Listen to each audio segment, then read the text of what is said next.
Working on the go ang lola nyo. Dalawa na lang sa wakas. Konti na lang to. Matatapos na ang ating kadilawan. Ganda ng pagkakulay nito. Maganda yung pagkakadilaw niya. Hindi siya sobrang dark. Hindi rin siya sobrang light. Maganda. Bukas ipiflex ko. Maganda eh.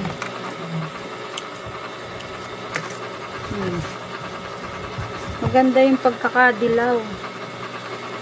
Patapos na tayo mga suki. Ano na? 2 piraso na lang. Tapos na.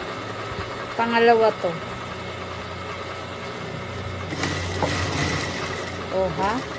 Di ba?